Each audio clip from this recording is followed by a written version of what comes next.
Of the board of directors for this corporation called the American government. A monolithic and ruthless conspiracy that relies primarily on covert means for expanding its sphere of influence.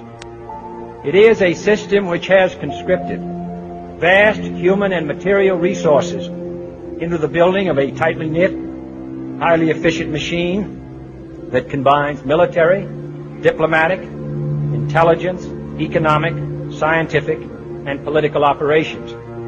Its preparations are concealed, not published. Its mistakes are buried, not headlined. Its dissenters are silenced, not praised.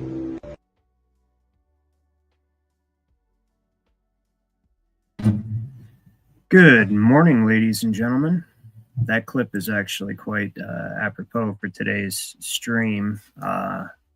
Being as it has to do with the Pilgrim Society, the roundtable groups, and those are actually the individuals responsible for the LA fire and the Marshall Plan that we're going to be talking about, the immigration issue all across the world, where we have these third world refugees coming in and bringing their, let's just say, incompatible culture into various Western countries. But yeah, I've got quite the show lined up for you. I apologize. I was unable to stream. I guess that would be the night before last. Third shift kind of mixes my days up a little bit. But yeah, I got back a little bit later than I had anticipated, and I didn't want to do a half-ass stream for you guys. I was tired, wanted to get everything situated, and I also wanted to look more into what the Marshall Plan is, or was, and is. I guess it's both, because it's been ongoing since World War II, post-World War II. Interestingly enough, it's actually very hard to find some information on it, or at least people who can explain it accurately. Luckily, fortunately, rather, because I do not believe in luck, I have the background in law, studying law that I do, interrelated with finance, and so I'm able to put the whole picture together for you guys this morning. But I'm not going to bore you with dry law stuff. We're gonna go through the Marshall Plan pretty quickly. But first, let me say hi to everyone that showed up so far this morning. We have, let me go to the top. We got Beyond Elemental, good to see you. Chicago Cubby Bear, good to see you, buddy. Brad and Tasha, good to see you guys, or one or both of you. Can never tell, right? Dead and Drumming, good to see you. I'll be drumming while Ryan spits poetic. I appreciate it, man. Pushing Button 62, good to see you, buddy. We've got Gregory Top, good to see you. Jerry, son of Mick, all the way from over in Ireland, right? Or the UK. I know you're over there somewhere. Dorian Gray from Canada, I believe. And we have Ryan, 1778. I will get with you this weekend so we can discuss what I had told you. Rethink Inc., good to see you. Thank you for joining us. So, this morning, first and foremost, I got to start with a little bit of political stuff. Nothing left-right paradigm, just interesting. Can you guys believe the world's foremost communist was actually awarded the Medal of Freedom? This is fucking unbelievable. UK. Sorry, Dorian. So sorry. It was UK. Yes, I'm trying to remember where everybody's from. I know I've got some Canada, I've got some Ireland, I've got some UK, and pretty much all you guys are facing the same well, we all are actually facing the same communist threat, as it were. Yes, that's right. You were helping me explain what's going on over in the UK last time we were streaming. Apologize about that. But no, so the world's foremost communist, and this is so ironic and poetic. You want to talk about waxing poetic? Let's look at this. The world's foremost communist was actually awarded the frickin' Medal of Freedom. I cannot believe this.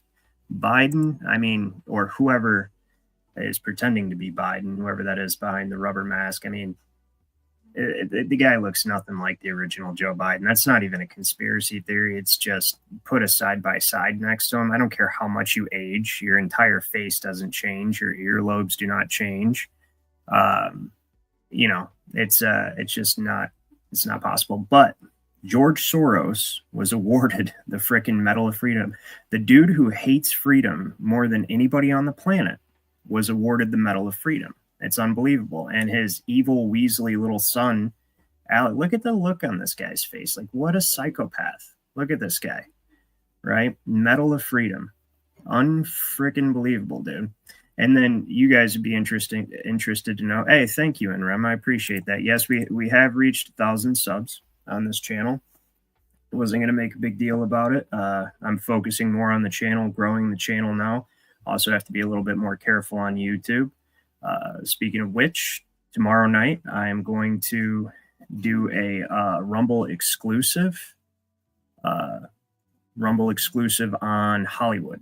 Dark Side of Hollywood I was thinking about doing. We're going to touch on the triangular shaped food gate and some dark occultism and all that good stuff that we cannot do on YouTube.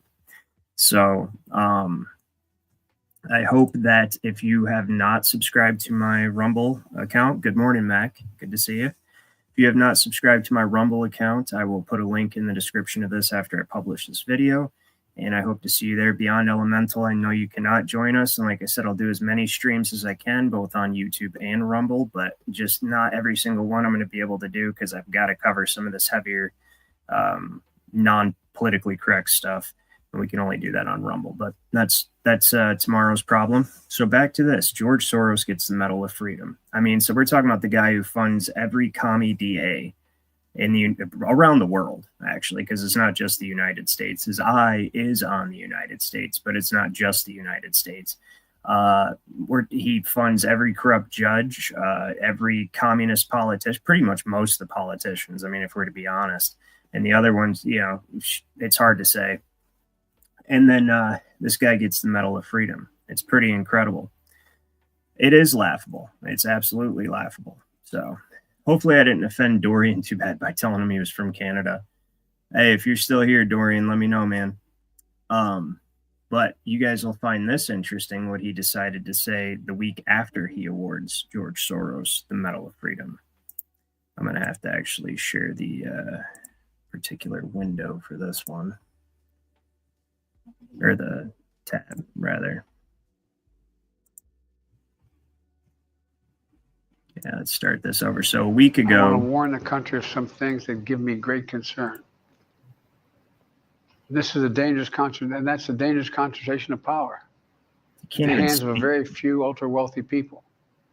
The dangerous consequences if their abuse of power is left unchecked. Today, an oligarchy is taking shape in America of extreme wealth, power, and influence. So he just awarded the oligarch, the communist oligarch, one of the wealthiest people in the world. Well, publicly wealthy. We all know who the real wealthy people are. But one of the publicly wealthiest people in the world, the Medal of Freedom, then turns around and says he's worried about an oligarchy taking over the country. A little late for that, bro. That happened about, 80 years ago, 90 years ago, when FDR stole everybody's gold. And actually, I got an interesting little side story on that this morning for you guys. How many people know in the chat? Let me know if you guys know this. He said, still here, Ryan. Good, Dorian. I'm glad I didn't lose you, man. My bad. How many people know that there was a coup actually plotted out in this country against FDR, which I have mixed feelings about because FDR was a syphilitic piece of shit, wheelchair-bound communist who absolutely destroyed not just this country, but as I found out through studying the Marshall Plan, opened the door for the enslavement of the rest of the world through debt and the central banking system, all tied to the American Securities and Exchange Commission. But I'm getting ahead of myself. There was a plot to actually overthrow him. We're going to get into that. That's going to lead into this. But listen to this guy. He's actually worried about oligarchs. Say, what are you, bro? First of all, you only make you're only supposed to make 6 figures a year, but you have literally made yourself a multimillionaire since being vice president. And you have no business. There is no business that you run. There's not one single business this guy runs. Millions of dollars pouring into his grandkids' account, to brother's account, to everybody's account from China, from everywhere else. Doesn't run a business, right? And he's worried about oligarchs ruining the fucking country. Get out of here. That literally threatens our entire democracy, our basic rights and freedoms. And I hate that. Let me tell you something. When I hear politicians say threaten our democracy, it makes my blood boil. We're not a fucking democracy. We have democratic processes, which is we're only supposed to use to vote for people that, first of all, we don't even vote for anybody in the federal government. Okay, we're not supposed to. We're supposed to elect an elector, county elector. Then the electors get together and they vote for the federal government, the president and all that. These guys are only supposed to deal with monetary policy and are never, whether they're state or federal, they're never supposed to have fuck all to do with us, ever. Ever are they? Excuse me. I need to clean up the language a little bit on this morning show, at least. But they're not supposed to have anything to do with us, right? And so the democratic process is, even though it will never ever affect our personal rights, you see, our natural rights, our common law rights. That's how it's supposed to be. I hate when I hear. In fact, the founding fathers despised democracy. They despised democracy. They said it was the worst form of government. You know why? I bet you everybody in this chat can answer why. Because it's the enslavement of the minority by the majority. If 51% of people want to jump off a bridge, the other 49 have to jump off with them. It's ridiculous, right? Into a lake and go swimming, YouTube, right? But anyway, I hate that term. It makes my blood boil every time I hear it. And a fair shot for everyone to get ahead. We see the consequences all across America. And we've seen it before. More than a century ago, but the American people stood up to the robber barons back then and busted the trusts. Did they? They didn't punish the wealthy. Just made the wealthy play by the rules. No, that's not what happened at all. Actually, you're talking about the antitrust law, right? No, what actually happened was they stood up against the wealthy exactly as the wealthy. It was all orchestrated, right? Talking about Rockefeller's oil monopoly. And when they passed the antitrust law, he had to break up his company or make his company public and sell the shares to people, which actually made him the wealthiest man in the world at the time. He was the world's first billionaire because of the antitrust law that was passed. That's actually what happened. So it wasn't making him play, but it was exactly what he wanted to happen. He had already done what he needed to do with his monopoly and created a monopoly on energy, right? And stamped out all the competition, bought them up, and they all worked for him or they got crushed, right? And then, oh, this guy has too much power. Let's force him to take his company public and sell the stock. And that made him a billionaire. And then he was able to get his fingers into the medical industry and the education industry using that very same wealth. So this is all bullshit. But anyway. Everybody else had to. Workers want rights to earn their fair share. You know, they were dealt into the deal. It's always about workers. Workers want their rights to earn their fair share. It's funny because even the company I work for is dealing with this, right? Has anybody ever found it odd? Well, you guys should, if you've been a long time subscriber to my channel and understand the stuff I teach in my law classes, you know why. But why does the government get to pass statutes? They call them laws, but they're just statutes that determine how companies can pay and treat their employee policies with PT. It's because it's all one big fucking there with the F word again, all one big corporation. Right? It's not you have private corporations and public corporations or none of that. You have the state, none of that. No corporations are formed under the laws of the state anymore. It's under the United States and the 14th Amendment, which is just one big corporation. It's all one big corporation. That's it. But anyway. And help put us on a path to building the largest middle class, the most prosperous century any nation in the world has ever seen. We've got to do that again. In the last 4 years, that's exactly what we've done. Is it? People should be able to make as much as they can. Is that what he's done, guys? Do you guys feel like we have a robust middle class and that we're prosperous right now? Is that how you guys feel? How much are eggs again? I can't But play by the same rules. Pay their fair share of taxes. See, Chicago Cubby Bear says he's amazed the guy can still read off the teleprompter. Well, I think they give him a hefty dose of Adderall or something before they even think about dragging him out in front of a camera. I'm telling you, they have to, right? So Dorian Gray says, then introduced a cotton-eating ball weevil insect to bury the cotton industry for plastic. That's interesting. I did not know that. I'm going to have to look into it. It makes sense. You know, the whole reason light bulbs actually burn out is because light bulbs used to last forever. And the light bulb manufacturers all got together and were like, hey, man, we're not making any money. So we need to all come to an agreement that we're only going to manufacture light bulbs that last X amount of hours. And that's pretty much, then they adopted that same, it's called planned obsolescence. And they adopted that same exact ideology in every other industry, and that's why your cars break down super quick. That's why everything degrades and breaks down, so you have to buy more stuff, because consume, right? Consumer, human resource, right? You never want to be a consumer. You want to be a producer. And that's what they don't teach you. So let's move on. This next thing. So this just to lead into the, this is the last political story for a little bit, but believe it or not, do you guys know who James O'Keefe is? Hold on, cancel this. So James O'Keefe, and the reason I'm showing this story this morning is it's amazing to me that the media is just absolutely silent on this. Like, there's no mainstream media covering what I'm about to show you. Whoops.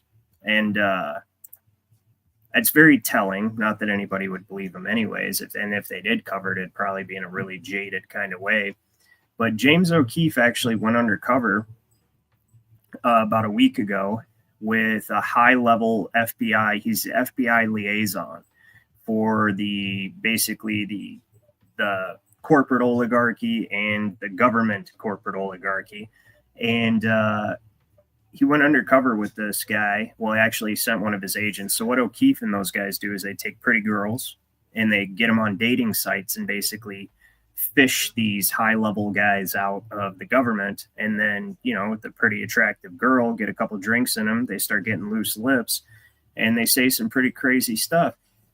This is insane, and the fact that it's not on the media anywhere is even more insane. Now, I'm not saying one way or another, right? You can feel how you feel about everybody involved in what I'm about to show you. Just the fact that it's not being reported, because you're talking about one of the highest level FBI agents that there are in the intelligence community. Actually, he's like an intelligence FBI agent, special agent. Check this out. It'd be better if I just show you. All right, let's make sure that's stopped.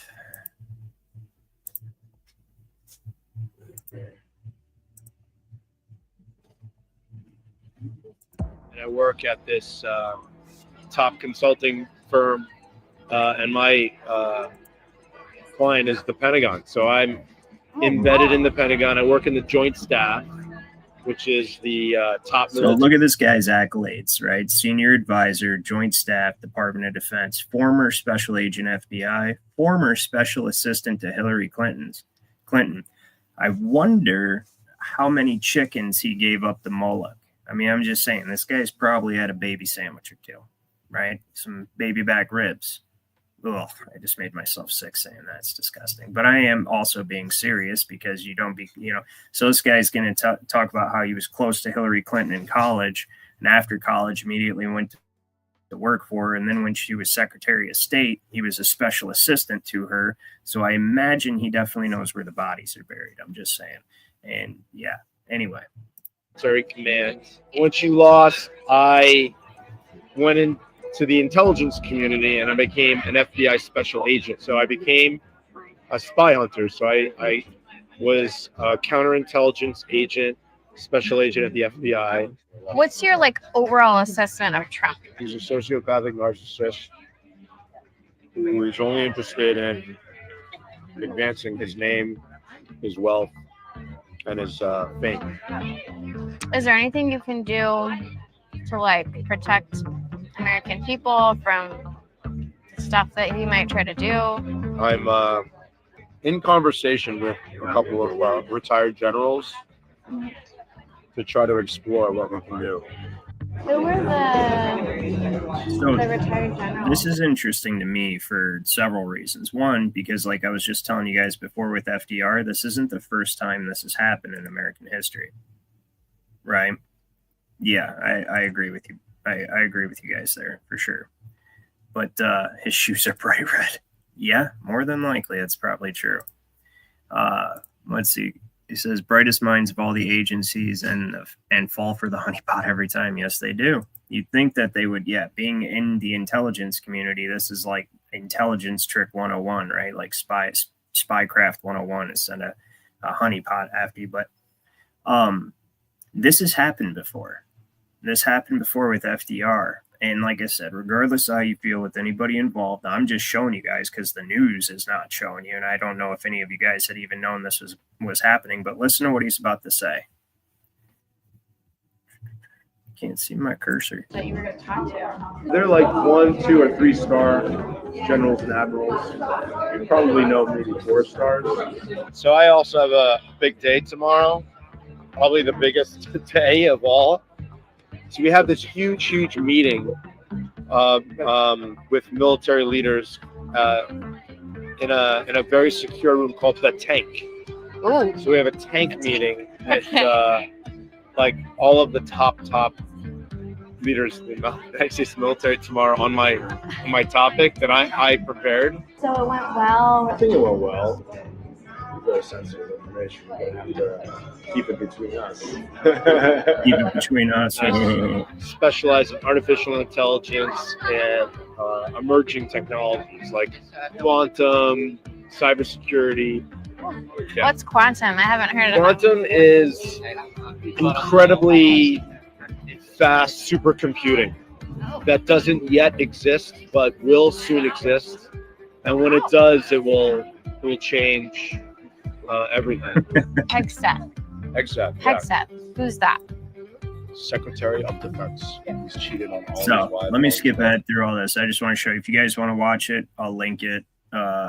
Here, I'll link it in there. It's interesting because what he's actually talking about doing is getting together with the retired generals and working with international partners to essentially stage a coup against Donald Trump before he takes office or after. He doesn't really get specific, but this shows that we're in for some exciting stuff here shortly, either before the inauguration or after, because this isn't the first time that this has happened. And I want to show you guys what I mean. And before, I know that everybody gets into, and again, this goes back to however you feel about everybody involved. I'm just telling you how it is. Not everybody is working towards the same goal. Even, everybody has the habit of thinking that everything's all controlled. And I want to remind you of the sinking of the Titanic. John Astor owned 40% of the mortgages in the United States. Okay, so he's a rich guy.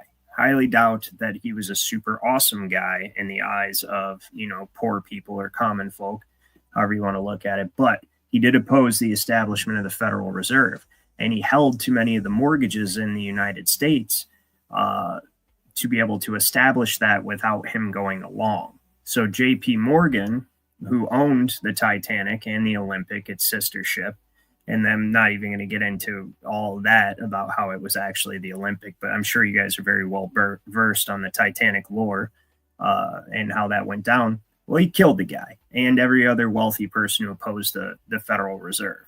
And again, we fast forward a little bit, those same people, J.P. Morgan and all them, when FDR was implementing all his communist policies, there was a group of wealthy individuals, including J.P. Morgan, who got together. And so General Smedley Butler was like one of the most renowned generals in American history.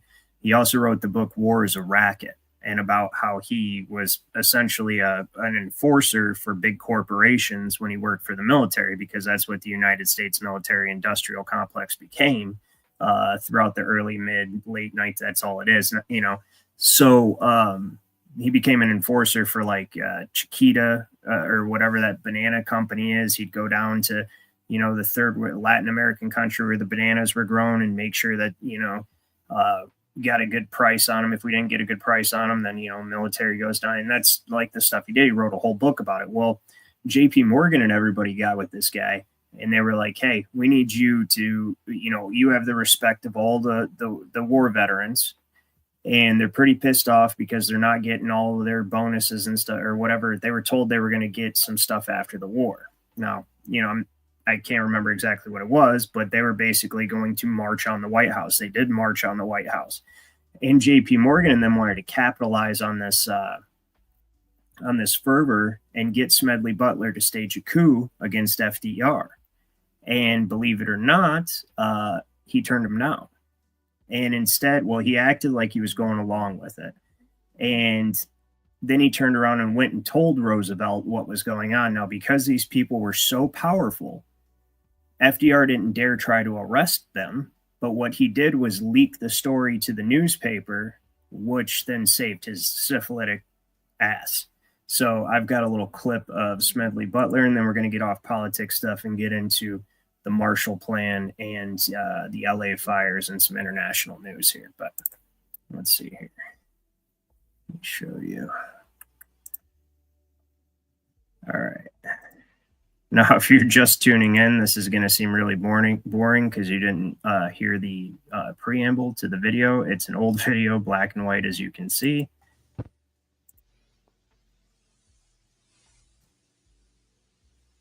Oh, yeah, that's another thing. The J.P. Morgan and them. Well, I appeared before the Congressional Committee, the highest representation of the American people, under subpoena to tell what I knew of activities, which I believe might lead to an attempt to set up a fascist dictatorship. The plan as outlined to me was to form an organization of veterans, to use as a bluff or as a club at least, to intimidate the government and break down our democratic institutions.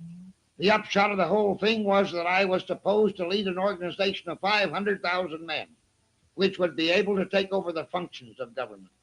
I talked with an investigator for this committee who came to me with a subpoena on Sunday, November 18th. He told me they had unearthed evidence linking my name with several such veteran organizations.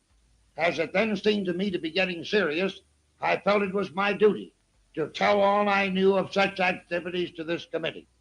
My main interest in all this is to preserve our democratic institution. I want to retain the right to vote, the right to speak freely, and the right to write. If we maintain these basic principles, our democracy is safe. No dictatorship can exist with suffrage, freedom of speech, and press. So that really happened. And there was really an actual staged coup d'etat planned against the President of the United States, Franklin Delano Roosevelt. And it was only thwarted because they leaked it to the news. And then, as today, not a single person was arrested because they're far too wealthy, right? As we know, that's how it usually goes. You know, is he going to lock somebody up? Nope, not when they're above the law. Right. And, you know, in this commercial system, that actually is a thing. If you're not under the trust indenture, you know what I mean, then there really is no locking you up for a commercial crime. So, I mean, all crimes are commercial, but this isn't a law class. So I'll link this if you guys want to check this out. And then I've got an article I'll link, and we're going to move on to the fires because I've found out some more stuff you guys will find interesting, I think, this morning. So we'll do boom. There's that video. And here's an article.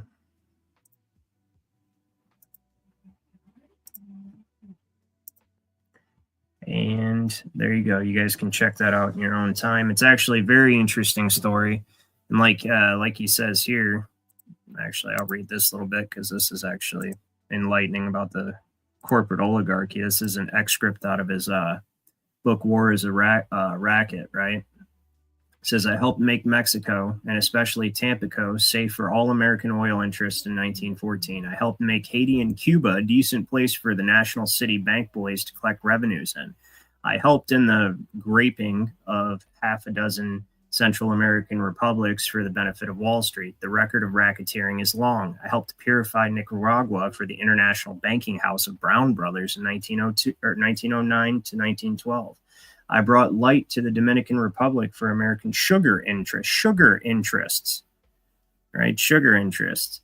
In 1916, I helped make Honduras right for American fruit companies in 1903. In China, 1927, I helped see to it that Standard Oil went its way unmolested. Looking back on it, I felt I might have given Al Capone a few hints. The best he could do was operate his racket in 3 city districts. We Marines operated on 3 continents. General Smedley Butler, the United States Marine Corps, from the book War is a Racket. You guys check that out. Very interesting stuff, kind of some insight, and that's going to lead into the Marshall Plan. So what was the Marshall Plan? The Marshall Plan was basically World War II was engineered, staged by the corporate oligarchs, just like World War I, right? And that's a whole episode in itself, if you did not know that. For instance, when we would do bombing runs on like Germany, when UK would or Britain would do bombing runs on Germany or whatever, when the Allies, let's just put it that way, we would intentionally miss the IG Farben plants and and the big weapons manufacturers, stuff like that, the big corporate interests that, had a hand in profiting from the war and helped start the war, all that stuff. Standard Oil was actually funneling their oil through the Bahamas under a shell company to the Axis powers and got caught for it. Nothing happened to them. Prescott Bush was funding the Axis powers during World War II while we were, that's Granddaddy Bush, while we were fighting him. Never got in trouble. So after World War II, when Europe is mostly decimated and in pieces, Congressman Marshall came up with it. Of course, he didn't. He was just the mouthpiece for the plan. But it was basically to rebuild Europe using money that, of course, we're going to borrow from the Federal Reserve to, more solidify our debt slavery under the Federal Reserve so that we can bury the Americans under mountains of debt, while at the same time placing Europe under contract, like, hey, if you want this aid and assistance to rebuild your countries, you're going to do things the way we want. We want you to loosen up your borders. We want you to loosen up your trade restrictions. We want you to pay your workers this way. And the reason I said that it's interesting and that, like, it actually filled in a gap for me in how they actually made the debt slavery system international is because I knew it had to do when Nixon took us off the gold standard, tied us to oil, and then everybody needs oil, so it ties them to the petrodollar. But also this was a way for us to loan money, filter it through the taxpayers so that we're left holding the bag, but for the government to loan money to Europe and to be able to get them to basically soften up and prepare for the introduction of the European Union, which of course came later. Now, Dorian and everybody from over that way, the Belt and Road Initiative, sorry, I didn't mean to stop. Ulick said, can I do some? Yes, I can. I will do that. Yes, leave it in a comment just so I don't forget after the stream so I can read it and it's there and I'll remember to do it. And yes, I will.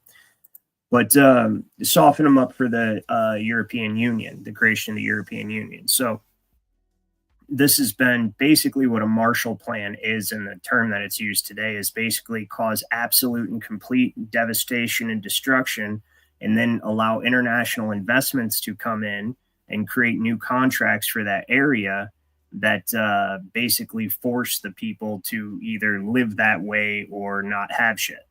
You see what I mean? So I guess, how can I explain this? Sort of like, okay, so they use this over and over again. Like, so there's a book called Diary of, or Confessions of an Economic Hitman by Dave Perkins. And I believe that's his name. And he worked for, it's basically like private intelligence community, right? Not necessarily, well, it's all private, but not necessarily under the banner of government. And he would go to third world countries and he'd be like, hey, you know what? You guys need some infrastructure. You guys need some garbage services and some, street lights and some plumbing, and you need all this stuff, roads paved and all that. And if the leader was like, no, we don't, right? Then next thing you know, a CIA agent or somebody comes in, takes them out, right? And then you get a new leader in there that goes, yeah, we do need all that stuff. And he goes, great. Well, the World Bank's going to lend you this money for us to do it, but you're only going to hire American contractors. Same thing with the Marshall Plan in Europe. So you're going to filter that money, the public money, right back into private hands. And while at the same time making those countries that are being helped beholden to you economically, which is far more powerful than physically. And, because physically only lasts so long, economically is under contract and can last forever, as we see today. And so once the country would borrow the money from the World Bank, it would be at an it would be an amount they could never repay at an interest rate they could never repay. Okay. And then, of course, Dave would go back there. The economic hitman would go back to that country and be like, hey, well, since you can't repay that loan, this oil you have, or the sugar you have, or these cocoa plants you have, or whatever it would be, why don't you give those to us for really, really cheap, and we'll let the loan, continue to be outstanding. And that's how they do it. And that's essentially what a Marshall Plan is, except for when they introduced it in post-World War II Europe, it essentially allowed the corporate oligarchy to take control of the European government. And that softened up, and of course they softened up trade between the countries. And that led to the eventual creation of the European Union, which, if you guys over in Europe remember, presented itself as an economic union. Hey, don't worry about it. It's just basically an economic union. It's not a governmental organization. It's just to facilitate free trade between the European countries and just kind of unencumber the corporations. Everybody's going to benefit. But now what do you have? They say, what's that party? What is that party in Germany right now? The conservative one. It's called, forgive me, I'm not German. I can only keep up with so much with everything that I study. Like ADF, I think, is the party. Well, anyways, the European Union said if that party wins the election, that they're going to essentially cancel the elections. And now Starmer, from what I've been hearing on various news programs, is kind of saying the same thing. If he doesn't feel like he has a chance to win the election, he's going to cancel the election. Trudeau freaking just had Parliament dissolved. So, I mean, it's almost like they're taking off their masks and trying to become a communist dictatorship right before your eyes. And it, you know, it's quite impressive how quickly it's happening. But back to the point, the European Union was obviously not just an economic union. It's an unelected tribunal of corporate oligarchs that now have absolute economic authority over all the parliaments of European countries. So they're completely castrated and on their knees. And while the people are looking at their parliament like these are the people that are running the country, they're absolutely not. And the people really running the country, they have no say in who those people are or how it's going to be run. And this is just steamrolling forward ahead over in Europe and England and stuff like that. But that is more for international news. Now that you guys have an idea of what the Marshall Plan is, let me move on into good old Gavin douche scum, right? Well, first, thank God Joe Biden's here to give those Los Angeles people some aid. Look at this.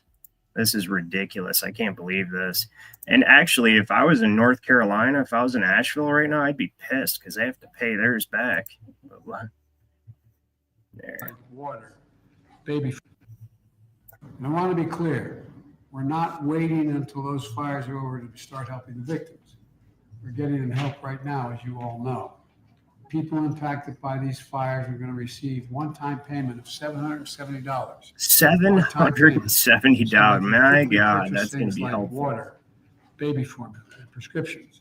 So far, nearly 6,000 survivors have registered to do just that.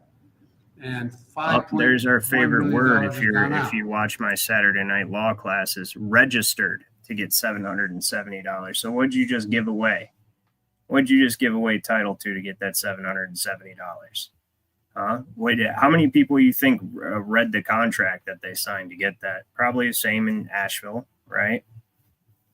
But $770, what's that going to give you, like a half a day at a hotel in California? I mean, shit, $770 is going to get you like a week's worth of groceries over there, right? Amazing. And I bet you, so as far as I've heard so far and been able to read, they don't have to pay it back like North Carolina's people do. But I'd be willing to bet there's something in the fine print that says they do. Also, on top of that, the banks, I guess, are just going ahead and filing for immediate foreclosure on people whose house has been totally lost. So there's that as well. But all right, let's move on to this real quick. Stop screen.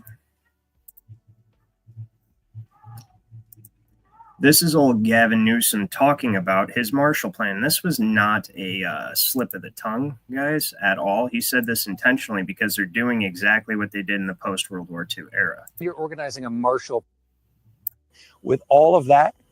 And watch him squirm when he's asked about it, too. All that opportunity and that pride and spirit that comes from not just hosting those three iconic games and venues, but also the opportunity, I think, to rebuild at the same time. And that's why we're already organizing a Marshall Plan. We already have a team of looking and reimagining LA 2.0. And we're making sure everyone's included, not just the folks on the coast, people here that were ravaged by this disaster. You just said you're organizing a Marshall Plan for the rebuilding of California. What is that Marshall Plan? Tell us about this Marshall Plan. We're just starting to lay out it. See, that's how arrogant he is, too. He just openly says it. we're introducing a Marshall Plan, which tells you two things. One, this is planned. Like you guys just all of a sudden came up with this magically, right, in the midst of this crisis. And two, he's excited about it.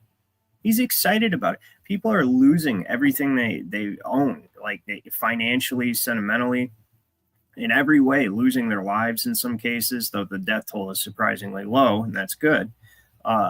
And he's excited. He's like, oh, we have a Marshall Plan to rebuild. He's happy about it. And that's how you know it was planned. Well, that's one of the many ways you know it was planned. And I have a whole bunch of stuff to show you guys, just like I did before with the melted cars next to the trash cans that are fine and all that. There's a whole bunch of other stuff I found that is quite interesting. So, your Marshall Plan. So that's what they're going to do. They're burning LA to the ground. Then they're going to have international investors come in, just like they did in Europe in World War II, and they're going to rebuild it according to how BlackRock's owners want it rebuilt.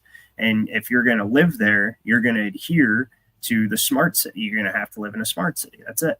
And they're going to do this everywhere.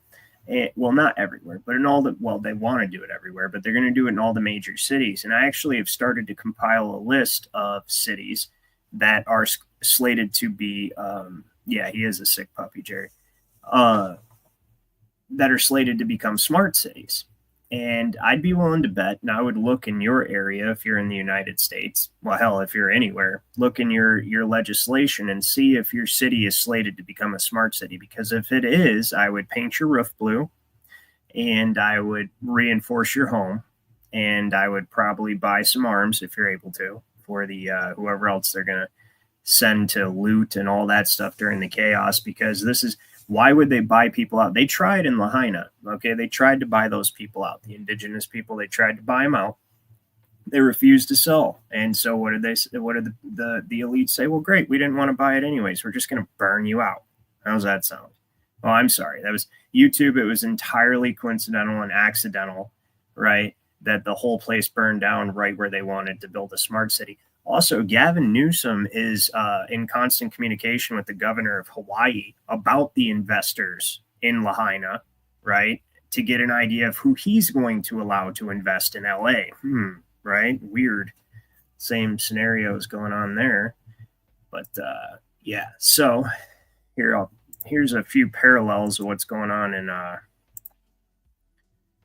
Lahaina, what's going on in LA compared to the Marshall Plan.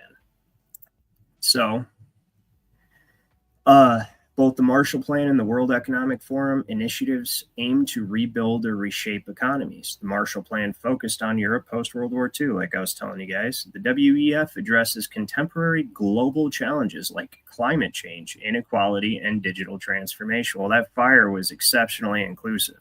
I'll tell you what, that fire, the LA fire, must have taken some DEI classes compared to the Lahaina fire, because the Lahaina fire wasn't inclusive. It wasn't inclusive of Oprah's house. It wasn't inclusive of The Rock's house or any of those guys, right? Jason Momoa, all those people. It wasn't inclusive of their homes. But LA wholesale burned everybody's homes. You guys would be happy to know that Kim Kardashian, though, she had prior knowledge and she was able to get out of there. So isn't she fortunate? It says a Marshall Plan for a zero net economy. It's funny because the Marshall Plan is named after a congressman. I forget his first name. It's Congressman Marshall, but they're just calling it a Marshall Plan. And the word Marshall is to take somebody somewhere, something somewhere, or lead somebody somewhere, something somewhere. So was it a coincidence that maybe they chose that congressman just because his name was Marshall? That's possible, right? Because it fits with the way that they like to, everything's got to be multifaceted and tie in on multiple levels, right? Jake from State Farm cancels 70,000 fire policies in LA a couple months before. And see, that's where the roundtable groups come in. I'm glad you brought that up, Rem, because like Cecil Rhodes, I'll do a quick brief history. Cecil Rhodes created the first roundtable group. And then after he died, he left all of his immense wealth from the blood diamond trade in South Africa in a trust to create more roundtable groups, or in order to bring the leaders of big business and government together to essentially work towards a one world government. And this was in his will and everything. So they created the Pilgrim Society I'll do an entire another show on the Pilgrim Society. That's a huge, long story. But essentially what the Pilgrim Society created, CFR, Trilateral Commission, the Royal Institute of International Affairs in England for Dorian and the gang over there. It's all the same roundtable groups, just different brands. And what they do is they bring, the big CEOs and business magnates like the modern day Carnegies, and well, the Rockefellers are still lurking around anyways in the shadows, so they're there. And it brings them together with leaders of government so that they can come up with a plan like this. They can be like, all right, look, so you, insurance company, you're going to cancel the policies a couple months prior. You, head of the Department of Water and Power, right? You're going to go ahead and say that you need to work on the dam that's the reservoir that's holding all the water for the firefighters to fight. You, mayor of Los Angeles, and you, Governor Newsom, you guys are going to write administrative regulations that will encourage this fire to spread. You, CIA, you're going to shoot the lasers from the sky. I'm just kidding, YouTube. That's a conspiracy theory. That probably doesn't happen. So, and that's how they do this. And they orchestrate this stuff through the roundtable groups. And that's why they need big business and government together, because you need the insurance companies, you need the banks, you need in the case of the Cybertruck situation and the rental, that Toro, the rental company, you need the rental companies. But you don't need each company individually. You just need the people that own the umbrella corporation that owns the companies or the banks. Right. And then you bring them together with the people who run the people in government. Like Newsom runs Karen Bass, and Karen Bass is a communist. So is Newsom. So, and then China runs both of them probably. And then fucking who knows who runs? Well, I think it's the Crown District of London that runs China personally. I think that they're actually the belly of the beast based on my recent research, but that's just me. Anyway, trillions of dollars, key features of, or where were we? The concept draws on the original Marshall Plan's model of massive economic aid and reconstruction, but focuses on combating climate change and transitioning to a sustainable economy. Key features of a net zero Marshall Plan: trillions of dollars in public and private funding to decarbonize economies globally, right? Because carbon is what's causing all the problems, right? Cow farts are doing it. It's definitely not all the spraying in the skies and the man-made weather catastrophes and all that stuff. It's definitely going to be the cows farting. Support for renewable energy products, solar, wind, hydro, which are the most inefficient and expensive energy sources on the planet. It's ridiculous. And it says developed nations will provide financial and technological aid to developing countries, similar to how the U.S. helped rebuild Europe after World War II. And guess what? In the same way that the U.S. helped rebuild Europe, guess what? They're all going to borrow that money from the central banking system. Isn't that nice? At interest. And that's going to be funneled through you, the sweat equity tax chattel, right? And then sent out into the private pockets of the contractors that are going to rebuild LA. It's so nice. It's heartwarming. I can love it. Right? So, moving on. Also, another thing that shows you it was intentional. Let me show you guys this. And this is straight out of, well, this is the Times of India, but I also have it in the New York Times. So on the day of the fire, Karen Bass and the Los Angeles Emergency Authorities literally told 1,000 firefighters to stand down. So the fire takes off, starts raging, right? And then it's California's like a tinderbox. And of course they have a weather weapon. I'm going to show you guys some stuff in a second. And whatever else they were using. They turn around and tell these firefighters who basically live at the fire station to go, whoa, I know the fire alarm's going off right now, but you need to hold on. Wait till this thing gets out of control. Wait till it's too big to stop.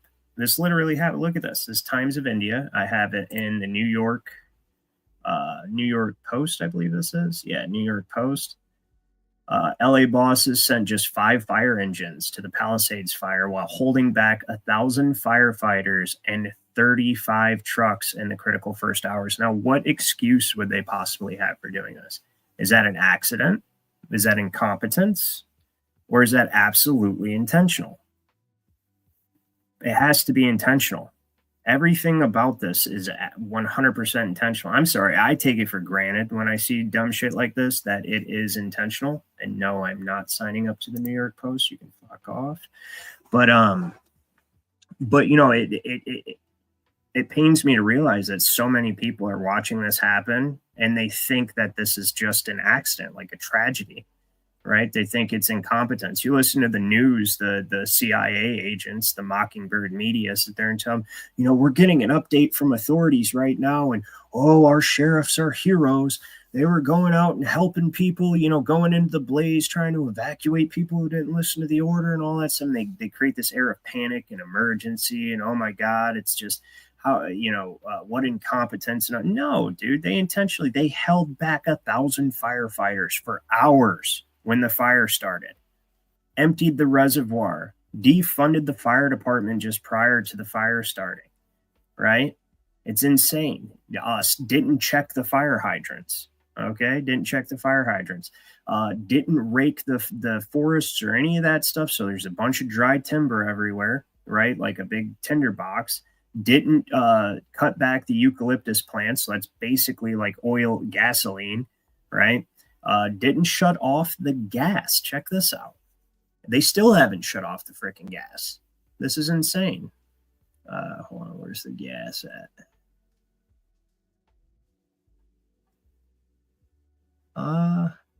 Bear with me. I'm trying to remember where I put that one.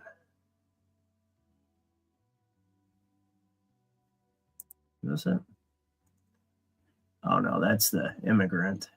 Sorry, I did have it in order. Well, anyways, you guys can look it up. Maybe I didn't pull that one up, but they haven't shut off the gas.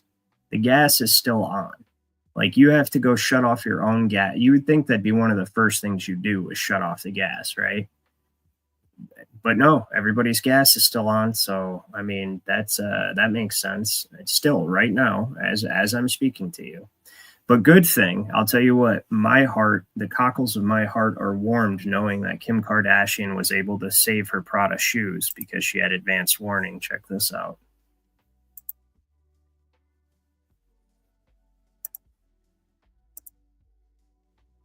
Oh yeah, we're about to get to that, Jerry, in just a second. Smart meter stuff. So shoe and bag closet, and a lot of shoe and bag closet, and a lot of them because they were memory stuff from my dad, stuff in high school, but all designer stuff. Also videos, photos, whatever. Digitized everything, put everything important somewhere else. Second, pack up the designer stuff, but leave some of the clothes. You know, I don't really need all the clothes, but I packed a hotel for months, bags and every designer thing that I had. Sorry, what? You did what now? You packed a hotel for months? She packed a hotel for months. I mean, I guess it's good to be, plugged into all the international Satanists. Membership has its privileges, right? When you're an evil witch. That had to come. Third time, leave all the bags and shoes. I don't need them. We got all the photos. We got all my little blankie when I was little, the kids stuff. Fourth time, leave everything. Me and my babies. That's all I need. I have all my photos digitized. I have everything digital. We got our passports. We're packed a hotel for months. Shoe and bag closet. And a lot of them because they were memory stuff from my dad. Like I said, I'm just very grateful that Kim Kardashian's okay. Got thousands of National Guard men and women. Got thousands of National Guard men and women that have been on here. We pre-positioned 120 engines, helicopters, dozers, water tenders. We did that on Sunday, 2 days before this event. Do you hear that? Listen to him. Thousands of National Guard men and women. He just admits that this 2 days before this event. Engines, helicopters, dozers, water tenders. We did that on Sunday, 2 days before this event. So you've heard it said where there's smoke, there's fire. And of course, you've also heard it said wherever there's a smoking podcaster, there's a fire truck. Dang it. To rebuild these communities back and rebuild them better than they were when we started this fire. Rebuild these communities back better than when we started this fire. Thousands of National Guard men and women that have been on pre-positioned 120. But it's totally an accident. It's totally incompetence. Right? Now, I found this interesting, and the guys in the men and women into the NexRad systems. Now, I haven't done a ton of research on these things. I kind of know how they work. They essentially blast ultra high frequencies to direct pressure systems and create storms and various weather patterns. I'm not super scientifically in depth on how my thing's the law. Not really a scientist, but I definitely know they exist. You can watch them pull. Well, we're about to watch it right now. Check this out. So like this. So remember all those huge winds that they knew were coming in that were spreading the fire? Shut up, Gavin. We don't want to hear your stupid ass anymore. All right. Check this out.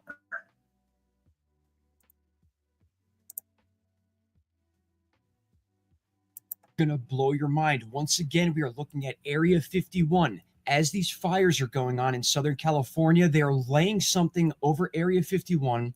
It's then being shot by the NexRad radar system. You can see that clear as day right here. It is then expanding and being dropped right over Southern California. And then take a look at what happens to Area 51. This is totally insane. This is not normal, and this is not birds or bugs. I can promise you that. There is something very... He's only adding the arrows, not the beams. I've seen that a bunch of times on these radar systems.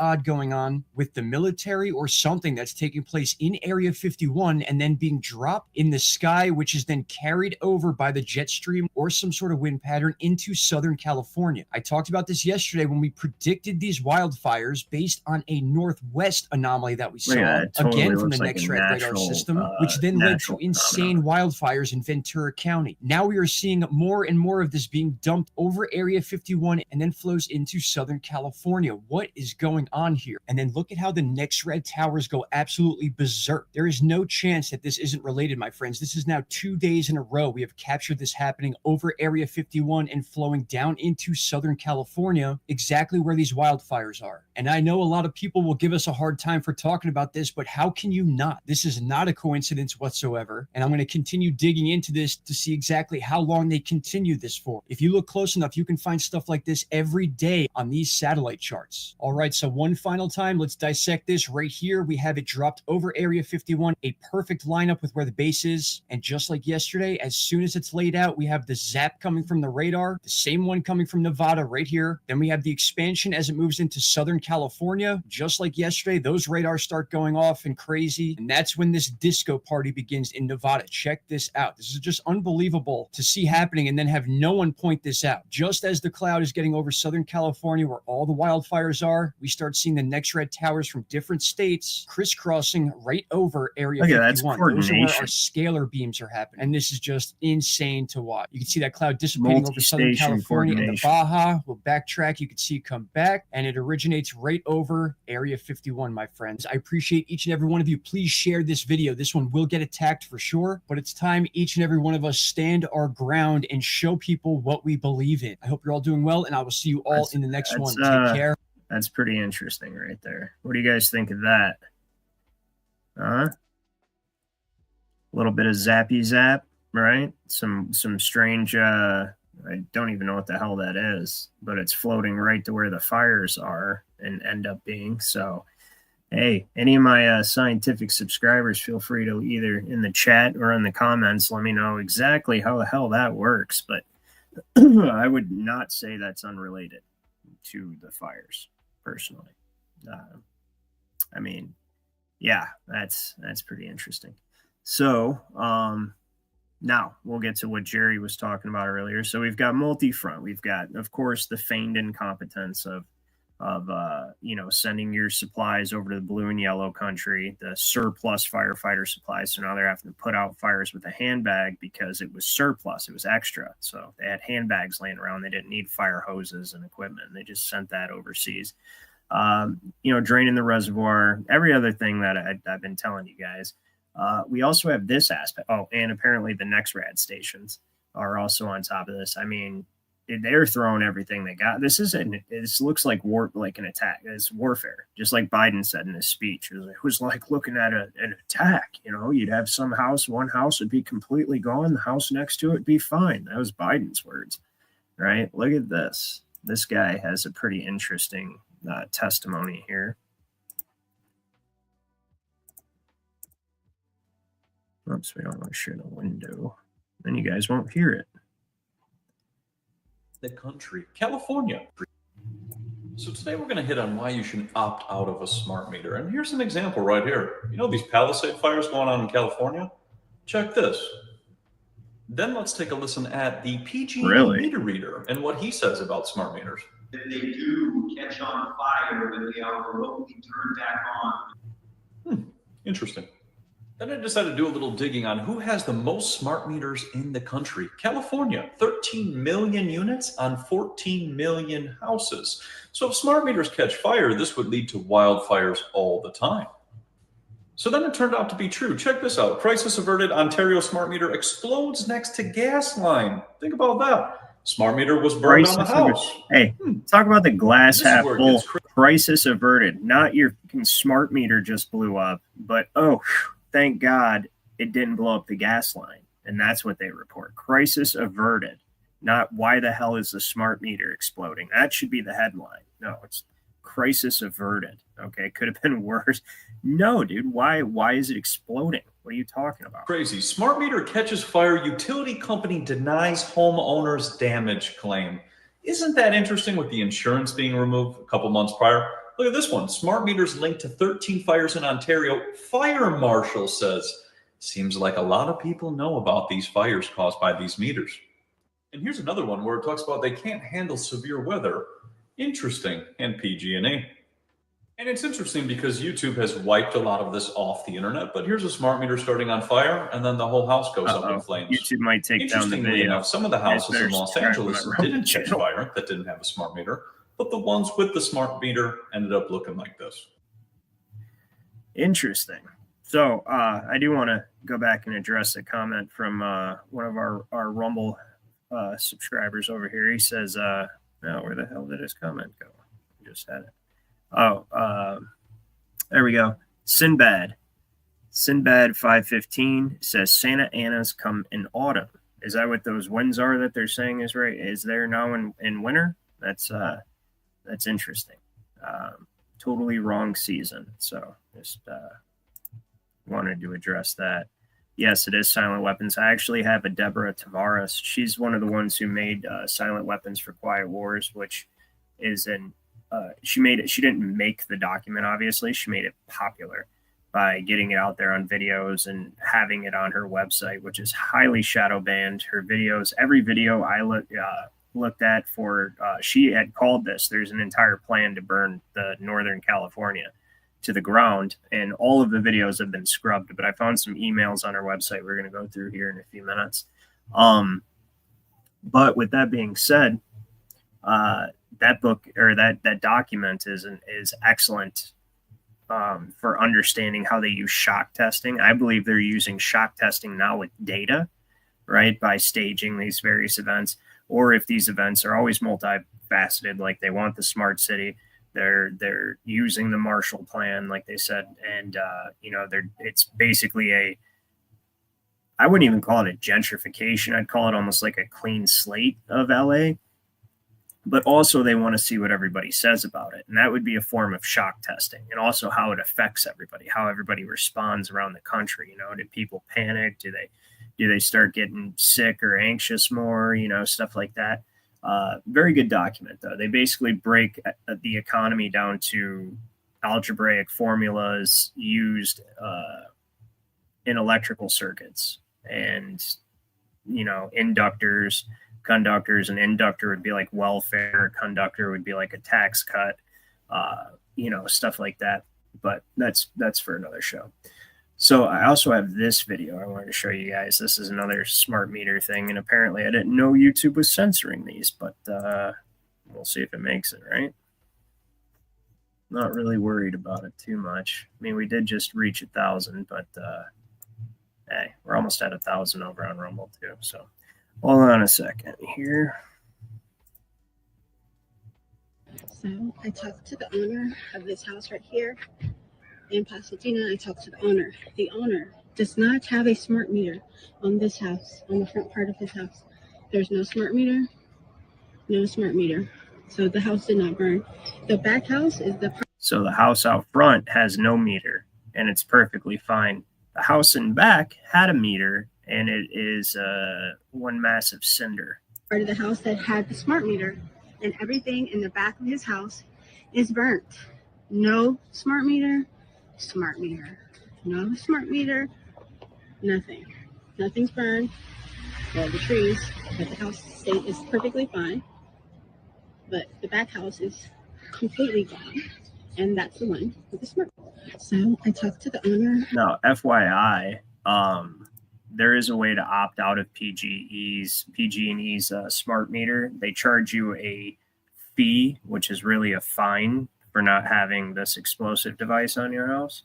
But you can opt out of it if you pay the fee. If you have a smart meter, if you're in the United States, I don't know if PG&E's international, probably not. But if you have a smart meter in the United States, then you can, okay, so Dresden, Germany. But yeah, so I would opt out of that probably if I was you. That would be prudent for sure.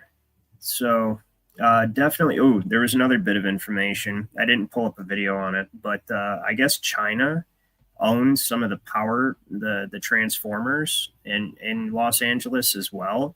And people are saying, of course, allegedly, because I haven't done research on it yet. I just heard about it earlier tonight, that China had a backdoor into the transformers and was able to basically make them overpower and boom, right? So just a little FYI, I wouldn't be surprised if China has a backdoor into a lot of stuff, especially in California. I mean, in general, all across the country, for sure, it doesn't matter where you are, but definitely California. You know, if I was China, you know, I do this a lot. I play the, if I was them and this was my goal, what would I do? And, you know, all smartphones have a lithium battery, right? And if I was China, what I would do is through my TikTok app, when you click to agree to the terms of service and all that stuff, you know, terms of service agreement, I would make it so that you're agreeing to allow me to have access to your phone entirely, your phone settings and everything. And I bet you they could somehow backdoor go in there and mess with the temperature controls in everybody's smartphone. I mean, you got to realize how dangerous and pissed off China actually is. I mean, primarily, I think they're still controlled by England, like I said, and they should really be pissed off at England because England's the one that got their whole country hooked on opium and then bankrupted them and took them over. And now they're communist. Not that they were much better off before. And well, maybe they, you know, they had the whole honor code and everything. They had the emperor, and then you had the, you know, the provincial leaders and stuff. But communism is probably not a huge step up from that. In fact, I'd say they're probably better off before. So communism seems to be the favorite institution of England. And we're going to get to England for my, my friends in the UK. I've actually pulled up some more stuff on that. Shit is unbelievable you guys got going on over there. But let me finish this fire stuff because I don't have too much time left this morning. So there was an immigrant that got caught blowtorching things, catching things on fire with a blowtorch.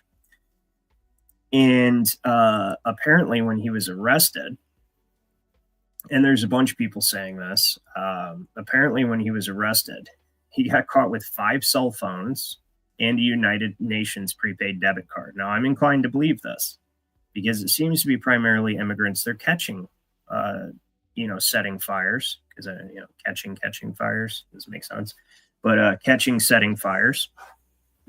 And also, I mean, this isn't a new thing. They've actually caught immigrants with UN debit cards before. They're being sent in here to, they probably have been in here like sleeper cells, because we've had 20 million, you know, illegal immigrants come across the border in the last 5 years. So there's probably a whole shit ton of them that are quietly being paid every month, their cards being loaded up. And, they, once they're activated, they go do what they got to do, like this guy. But the other interesting thing is Newsom's fantastic immigration policies that he has over there, since he's, I guess, what he calls Trump-proofing California.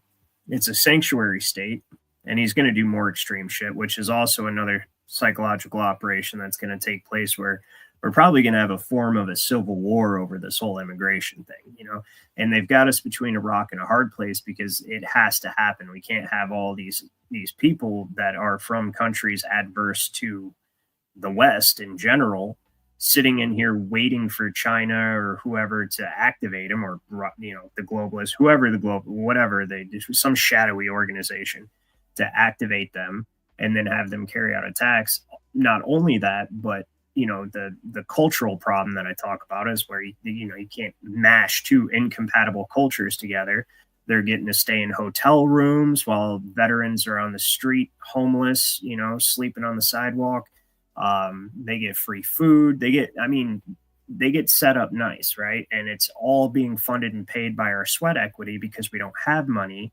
All of our estates have been mortgaged to back the Federal Reserve note, and they're just printing money like it's going out of style for the immigrants. So they got to go. And all of these leftist fucking communist states are saying they're going to refuse to allow any deportations to take place. Well, constitutionally, it is actually lawful even under our original republic for the federal government to remove illegal immigrants, because that's Article 1, Section 8 powers. They have absolute authority over immigration and naturalization. It's Article 1, Section 8. It's going to lead to some interesting standoffs, and the news is already hyping it up, saying Trump's going to come in and take over state capitals, and he's going to come after all the Mexican people and all this, and trying to hype people up and scare people. And it's really just the illegal immigrants, but we're going to see how all that plays out here shortly. Just a little side note that we get to look forward to that this year. You know what I mean? So, all right, we've got, this other little article on it. More to show, just so I can show you guys it's more than one person. There's a bunch of people talking about it, so nothing to see here but UN committing terrorism against America. The quote-unquote climate change arsonist had a prepaid debit card from the United Nations, right? So he had 5 cell phones, prepaid. That's what I was getting to, is the immigration policies. ICE is not even going to be able to hold him for very long. They're not able to arrest him, and throw him in jail or anything. They can just, they arrest him, they're detaining him for a little bit, but they're not able to actually book him and throw him into jail. And they're also not able to deport him. So this guy who got caught going around setting fires with a freaking blowtorch that had 5 cell phones and a prepaid UN debit card is going to be released to get back to work. You know what I mean? He's going to be able to get right back at it. It's going to be pretty cool. So we have, this is the Deborah Tavares. So I was searching her website, and we'll go and we'll look, because I just sent this page. But anyways, all the videos referencing this on her website are gone. So they've been taken down. I think maybe she uploaded them to YouTube, which would be pretty stupid, but I think she uploads to Odyssey and everything else, and the videos are not there. But there is this email that she has here from 2011. And let's see. It's the plan to burn up Northern California. So it says, Brian, I assume you're assembling a high-level task force of washed-up and never were yet somehow movie star handsome former astronauts to handle PG&E's response to the upcoming damaging space weather. Also, please dribble out one at a time over the next few months all internal memos, lawsuits, power presentations, and officer cover-up directives. PG&E is repeatedly warned about damaging space weather, which is funny, and chooses to do nothing. Space weather, guys. Yes, weather. This is the vacuum of space, right? Absolutely devoid of matter, or what do they say? It's so tenuous and minuscule that it's basically a vacuum or whatever. But there's space weather, so weather can travel through the almost complete vacuum.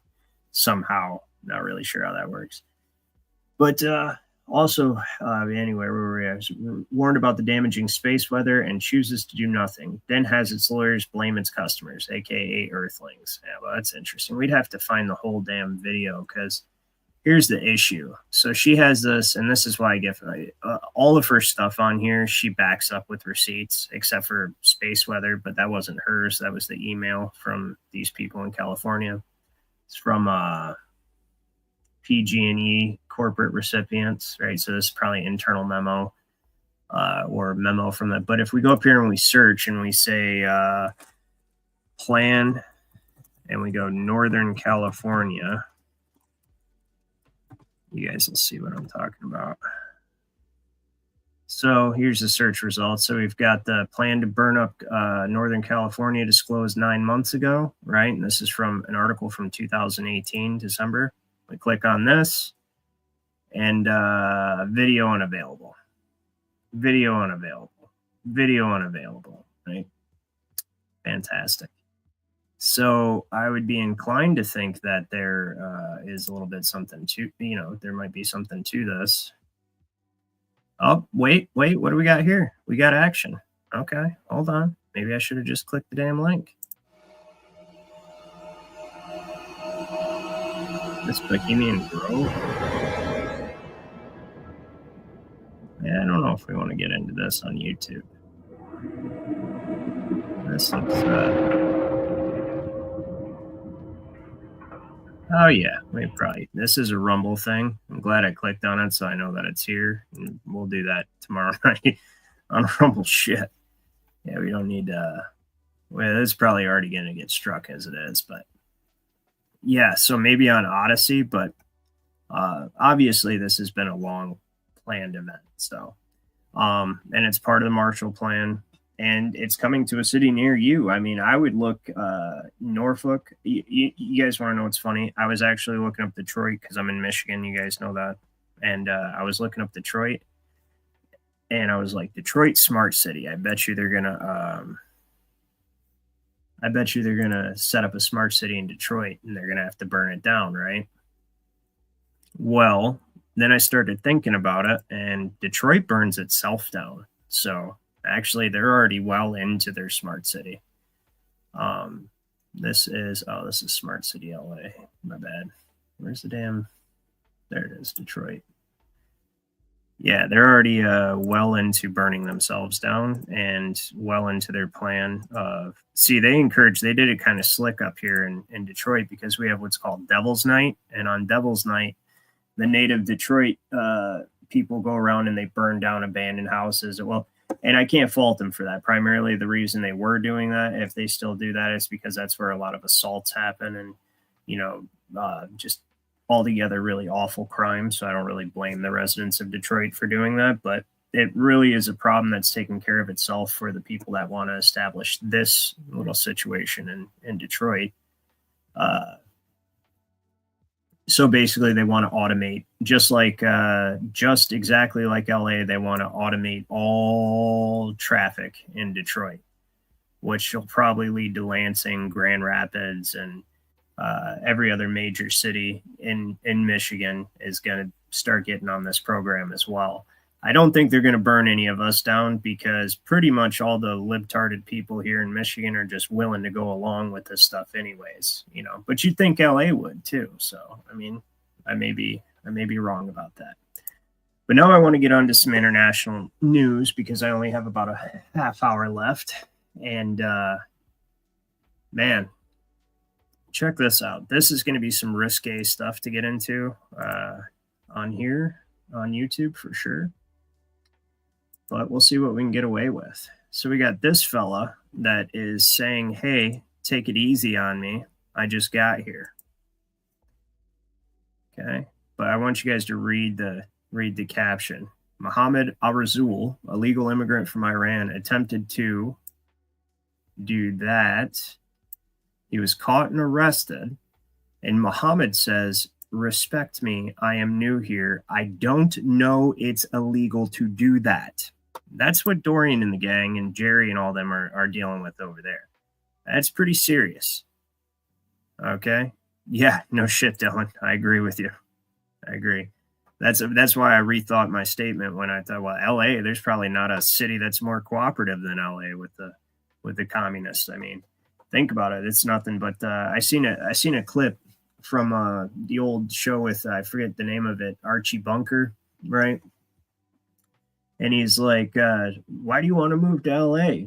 And LA's just is the home of fruits and nuts.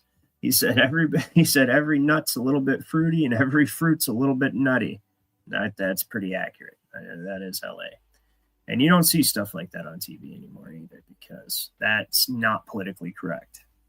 Right? So cut you a check for 777. Yeah, exactly. There you go. That'll compensate you for the loss of everything. You said you had a cousin. Sanderson said he had a cousin that went to Bohemian Grove. Tomorrow night, I'm gonna do a show on that where we can actually talk about that stuff and the darkness of Hollywood and all that. Because yeah, we'll definitely get shot down here. But let's see if this gets us shot down, shall we? This guy, again, just to recap, Mohammed al-Razul, legal immigrant from Iran, attempted to do that. You guys can read that. If you can't read that, let me know. British girl caught and arrested. Mohammed says, respect me. I am new here. I don't know it's illegal to do stuff like that. Can you imagine? And guess what? If you don't respect him, you'll probably get arrested. He won't get arrested. You will. You'll get arrested. And if he does get arrested, you're damn sure going to get a longer sentence than him. I am new in here. I don't know about the rules in a country. You are now cancelled. You're new here. No, you leave your bag there. You got burgers. You brought this child burgers. You brought a chicken nuggets. You brought a mayonnaise. You don't give for your friends. You don't give for people. It's not friends. It's a child. You kiss all your friends. I just waited for. No. Yeah. Okay, Listen, okay. you're not moving Don't anywhere. touch me. I will fucking touch you. I've told you. You can't. Yes, I can. By law, I can. You're under a section. Yes, yes, and I am a citizen, and you are under a section 24A. There is a crime in progress. There is a crime in progress, and you are the subject of that crime. Therefore, I have put you the crime of you meeting a child following online sexual grooming. Yes, following online sex. No, it's yes. I never wanted to do something wrong. 13, mate. Yeah, wants to. I never wanted to do something wrong. I just wanted to do that. I just wanted to, get with that. That's in my country. Wants to love her. In my country, It it's normal. He can shut his door. You can. Yeah, but you. Respect. There's no respect. Nah, I won't respect you. You're a fucking rat. You? No, you're a fucking rat, mate. he does kind of look rodentine, doesn't he? Meeting. I have to say, he does talking, look like a rat. Walking, eating. Yeah, I'm not the prettiest dude, but he's definitely.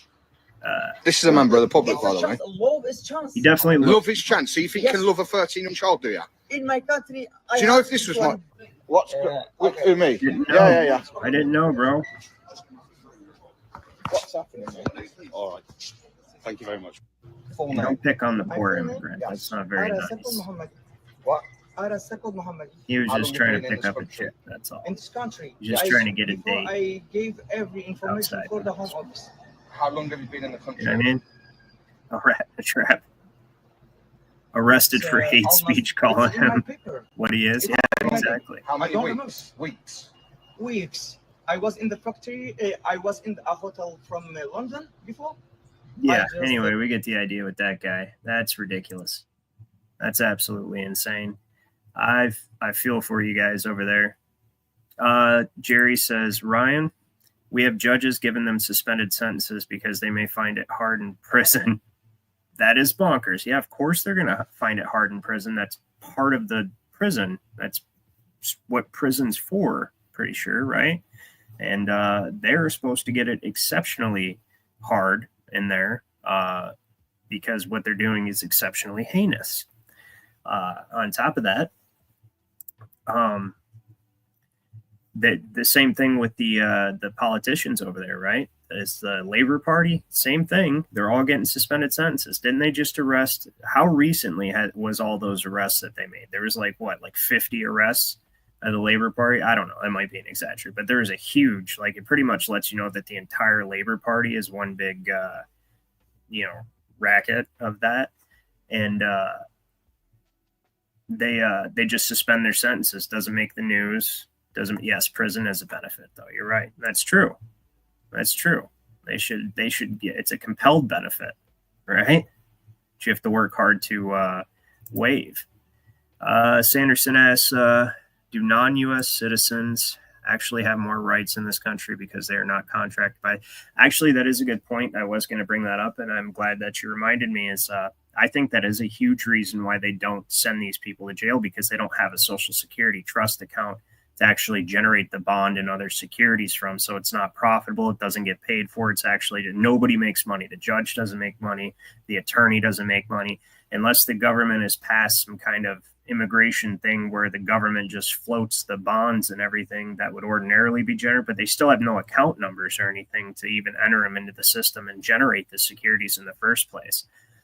And that, yeah, so I do think that is a huge reason why they're not throwing them in jail, because it's one big commercial securities exchange system of traffic, we'll call it, right? Honk vehicles. And that's what it is. But without an LEI, a legal entity identification, it's pretty hard to get them in a system and generate those securities. So that's actually a very, very astute observation that you had there. And I do believe that is a huge part of it. Yes. Let's see here. So there's that guy. Ooh, this is interesting. I don't know if you guys know this. I actually can't believe it. So I guess in over there in the UK, the London Central Mosque Trust and the Islamic Cultural Center. See, there's the trust, right? So maybe get the trust to pay for them, right? Is have the trust start issuing identification numbers attached to the trust, and then they could start generating securities, and then you could arrest them. So maybe talk to those guys. But statutory declaration. So any chick that gets married to a Muslim, so like an English woman or Irish woman or whatever, if she's in London, apparently, they have to sign this. It says, I blank, born on blank, blah, blah, blah, am of the faith, religious belief, do hereby solemnly and sincerely declare and say the following. I wish to marry according to the Islamic law of marriage and its tradition. This person, Mr. Blank, who is a Muslim. I've been informed and advised. I freely and willingly, without coercion or for sure. That's what they always say, right? We didn't coerce you. Do you understand the charges that are against you, right? Or what's the other one they say? Before you get sentenced, they say, no, has anybody made any deals or threatened or coerced you to plead guilty, even though the prosecutor was just in the back room going, dude, if you plead guilty, I'll give you this lesser sentence. But if you don't, I'm going to punish you with this harsher sentence, right? Anyway, that's not what we're talking about, but it's always coercion. Hereby accept and understand that under Islamic law of marriage, all children born from such marriages are Muslim at all times, irrespective of the marital status and lifestyles of their parents. I'm fully informed and advised, and I accept Muslim male children are circumcised, and all male children, male or female, or all children, male or female, carry Muslim names under Islamic law. So they have an Islamic law in London. That's cool. And I freely accept without force or coercion to that male child shall be circumcised and given a Muslim name. Yeah, so they pretty much have to sign their kids away when they marry Muslims, and that's what they're encouraging. So London Central Mosque makes women sign that when they get married, the kids will be Muslim no matter what their religion is. I wonder what the Catholics think of that. Where are the Templars at, dude? Right? What's going on over there? Like, where are those guys at? What are they doing? Wasn't there like like hundreds of years of crusade going on and then what? Like, and they right out of the city of London is where the Templars, and then what's going on? What's going on with this, guys? Get your shit together. What did Dorian say? Oh, I missed it. 3 meals. Will you do it again? 3 meals a day. Yeah, no shit, right? Some of them that's incentive. But they got 3 meals a day with this. Never mind. That's something I can't say on here. They're eating the cats. They're eating the dogs. No, I'm just kidding. All right. Hold on. Those were Haitian anyway. But what did I have here? I believe I had, so that's that one. Oh, yeah. So check this out. This is the attitude being adopted by the people coming from their own country to somebody else's country. I found this very interesting. I mean, we deal with this here also in the United States, but they try to convince everybody that we're supposed to be a melting pot when that never are we actually a melting pot. Like, yes, immigrants are welcome if you come through legally, but as with any other country, as if I move to Mexico, I'm not going to expect everybody around me to conform to my culture, right? And start speaking English. If you speak English, cool, you know, or like celebrate you're going to celebrate St. Patrick's Day, you know, or any of that stuff. Come on now. But everybody that moves here expects us to adopt and assimilate their culture. And that's part of the communist deconstruction of a society. That's actually what's going on in the UK. It's, when you have, they say diversity is our strength. No, diversity is their strength, because we will never unite if we're diverse, because that's what makes a culture, a nation strong, is community and continuity of community.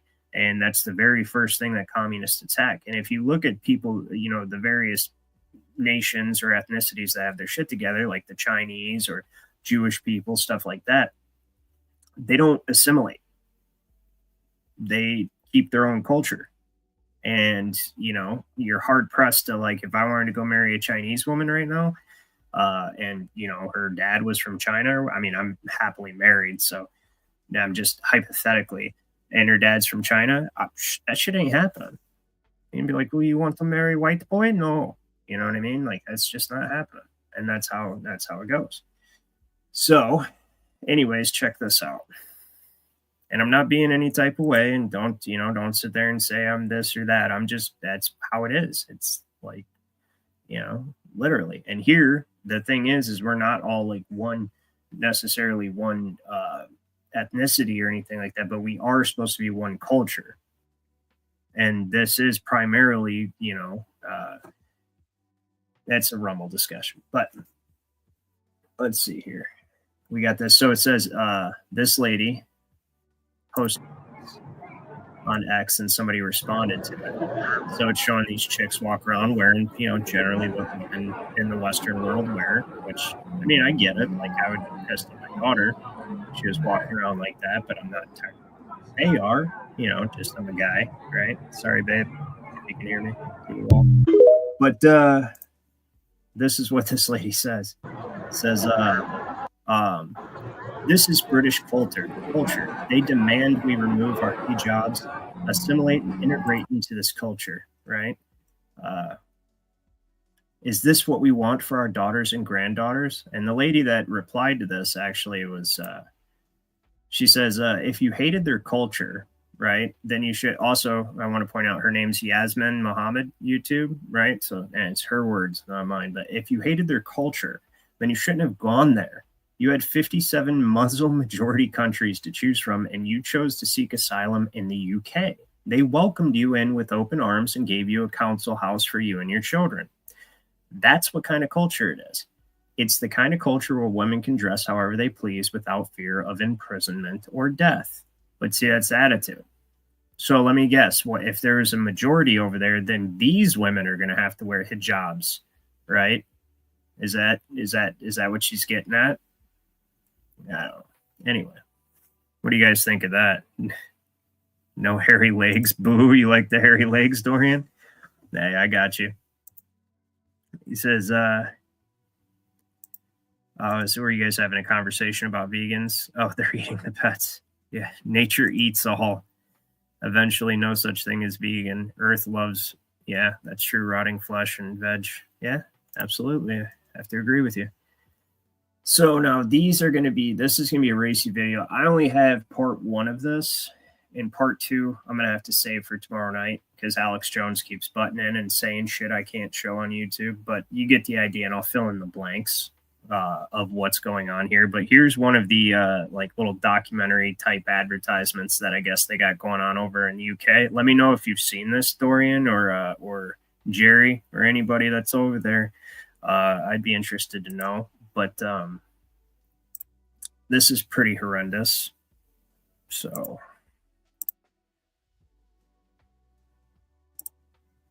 I had to actually screenshot it and send it to myself through Messenger to get it on here, but just captured in this part without Alex Jones saying stupid shit over it.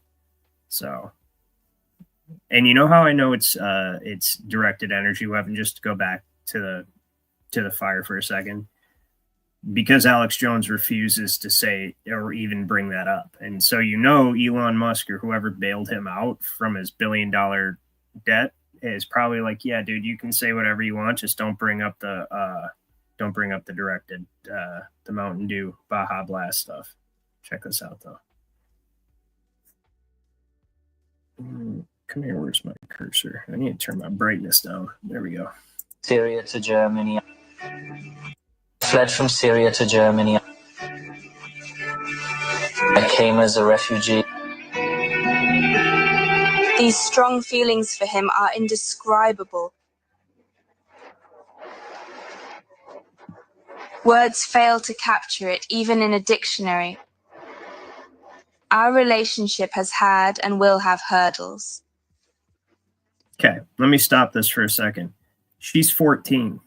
He's 25. Just want to throw that in there real quick. For instance, he often steers me where I don't want to go.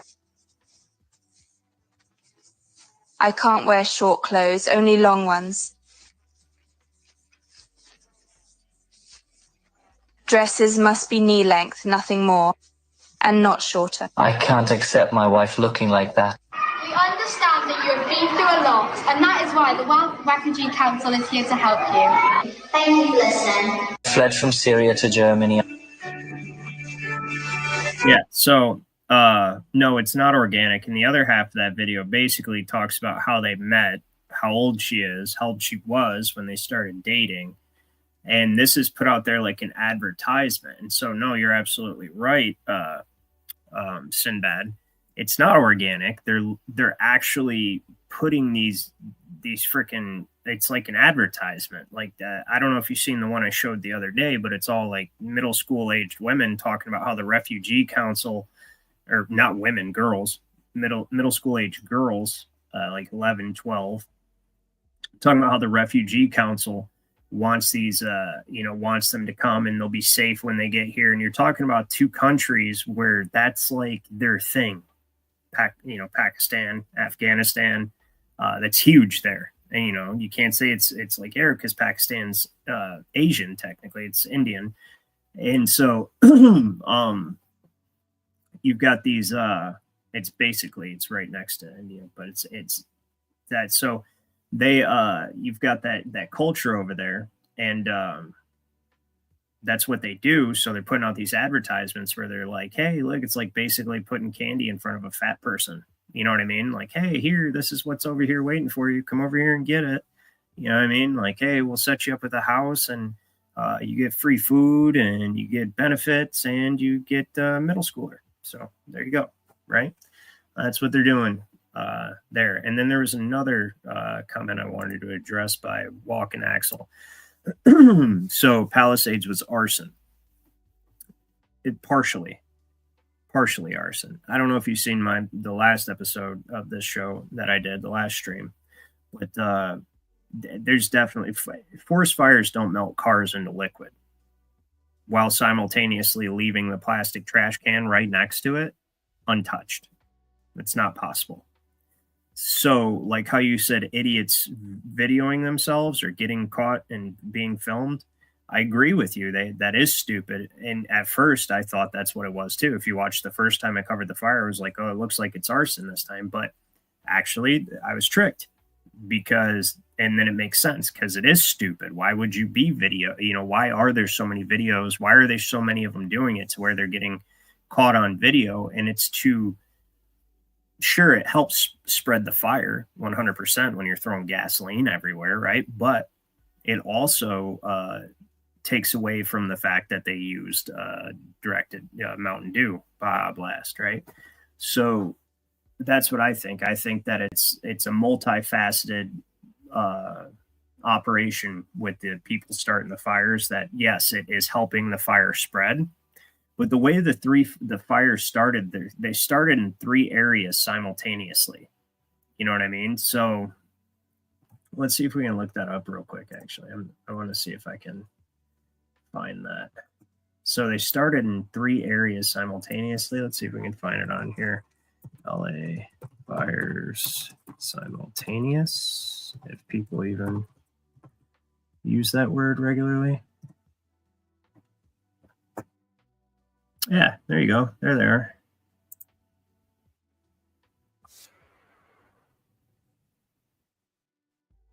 All 3 of them start at the same time, dude. So either that was a highly synchronized and coordinated arson, or not. So I'll let you guys be the judge of that. I mean, that's a real grainy, but it's high up, you know, and this has been corroborated. So I'm inclined to think that that's not possible. It's almost like there was like a tri-beam of something, you know? But the cars melt. Here. Look at this.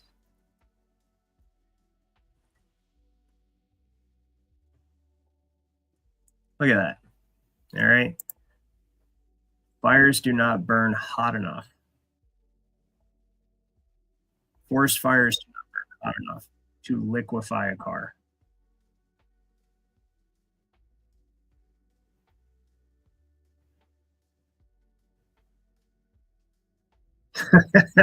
That's stupid. These guys are stupid. Yes, you're right, Grouch. Nothing has been organic since the Organic Act 1871. That's absolutely true. There's another one that shows the frickin' trash cans completely perfectly fine. This is interesting. Did you guys see the chick with the upside down cross there on the giving a press briefing? Yeah, I'm trying. Let's see if we can find the one with the damn. That's Lancaster. Yeah, I don't see the one with the trash cans right now, but I showed it the other day.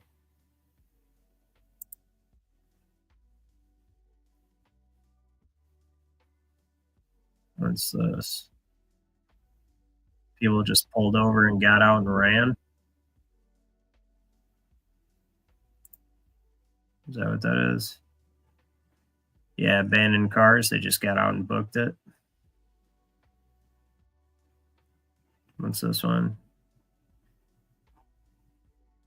January 9th. That's a few days ago. Let's see.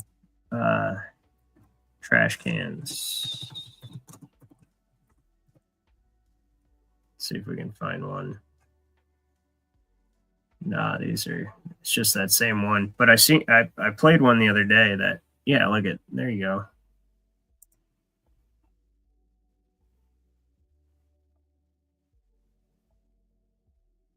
Everything else just freaking incinerated, but the trash can's perfectly fine. Notice it's blue, but there's also a green and brown one as well, so it doesn't necessarily. But I think I would, if you're a homeowner, I would invest in a blue roof if you live in a major city where they may be wanting to. Look at that, dude. A forest fire does not do that. And look at the tree above it. So this thing burned so hot it liquefied into the ground. And then the tree above it is fine. That's fine. The tree, no problem. No problem. Right? The light pole right next to, or the power pole right next to it, no problem. Right? But this thing melted into the street. It's not possible, guys. Not possible from a forest fire. All right. Well, oh yeah, this is, I've got the Marshall Plan and congressional record too. You know how I roll. So it's, if anybody tries to say Marshall Plan, that wasn't, well, no, I have it right here where they describe exactly what they want to do. But that's really boring and dry. And you guys don't want me to go through that today or probably ever because it's really boring and dry. All right, guys. Well, it's 9:02. Well, ladies and gentlemen, rather, because it's not all guys.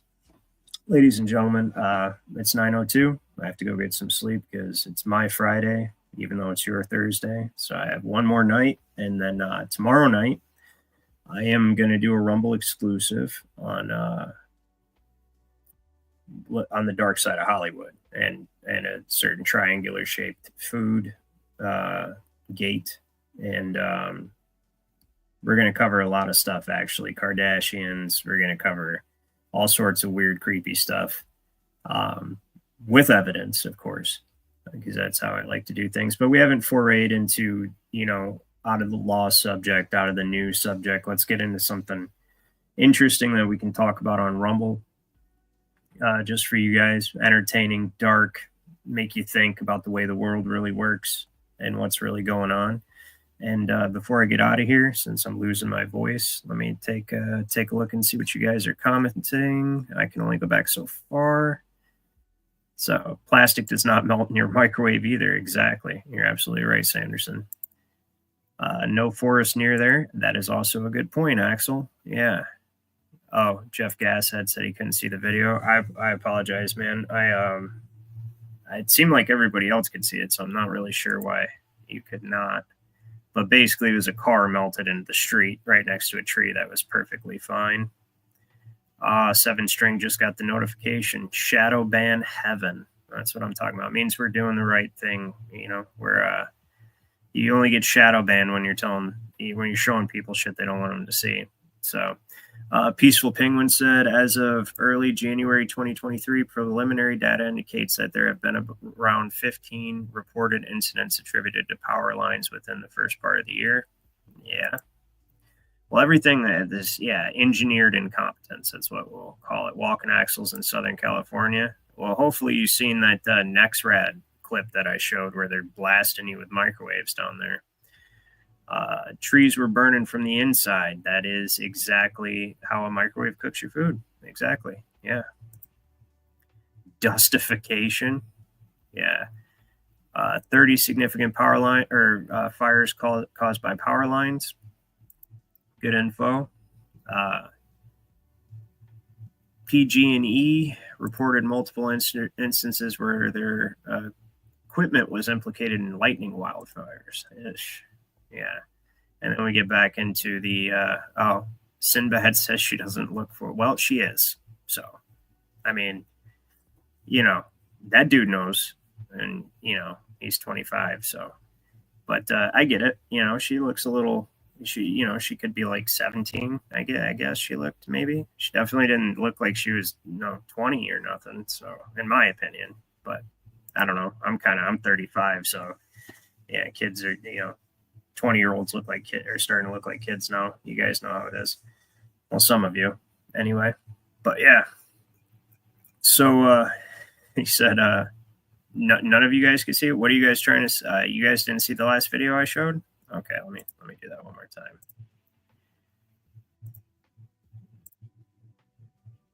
There. Now everybody can see it. That is a car melted next to a tree. That's perfectly fine. These are cars melted and houses melted next to look at this. Trash cans that are perfectly fine. How is that even possible? It's not possible. This is a car entirely liquefied. Check this out. This was part of the car. Turned into liquid. And forest fires do not burn hot enough to. And it just hardened once it cooled. Also, look at all those trees that are perfectly fine Jesus. Back here in the short distance there. So couldn't have been that hot of a fire, right? It looks more like a magnifying Check glass. this out. This was part of the car. Sun, to me. Turned into liquid. Yeah. And I guess we can show you. I guess I point this out too. This lady is probably a pretty good person. I like, and then sometimes, wasn't it not too long ago, one of them came out with upside down cross earrings. Now, to be fair, though, and I do have to be fair, that could be St. Peter's cross. It doesn't necessarily mean Satanism right off the bat. St. Peter was crucified upside down. And so, I don't know if you guys know the biblical story, but he or biblical account rather. He was crucified upside down because he wasn't worthy to be crucified like Jesus. So he had them flip the cross upside down. And it's a pretty rough way to go, I have to say. So that's some dedication. And also known as the Catholic cross because the Catholic Church, St. Peter was supposedly the first pope of the Catholic Church. So anyway, all right, well, now I definitely got to get out of here because it's after 9. So I appreciate you guys as always. I will I'll set up a stream for tomorrow night when I get home tomorrow morning, and it'll probably be for about 10 o'clock.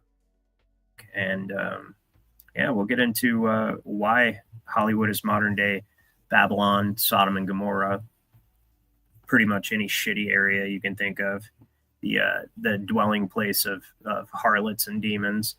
Quite literally, you guys are going to be surprised at some of the stuff that goes on. I mean, I guarantee you I have some information on the Triangle Food Gate that you guys have never seen before and probably never want to see again after I show you. I mean, I'm nothing graphic, but just we're going to get into Alefantis, some Instagram posts, the whole 9 yards, and then how it goes back to everything over in Hollywood, because it's the whole thing. You got the East Coast, West Coast, you got LA and Hollywood, and then you got DC, and they're like just the epitome of disgusting perversion and degeneracy on a scale that you can never imagine. I mean, well, everybody remember the WikiLeaks emails. I personally read them myself, and Hillary Clinton's talking about sacrificing a chicken to Moloch.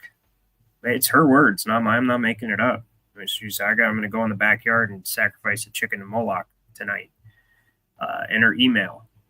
So, and Podesta's painting he has in his house, the connections with Chester Bennington, Chris Cornell. There's a bunch of stuff to get into. Should be a pretty good show. So, if you guys are interested in checking it out, I will put a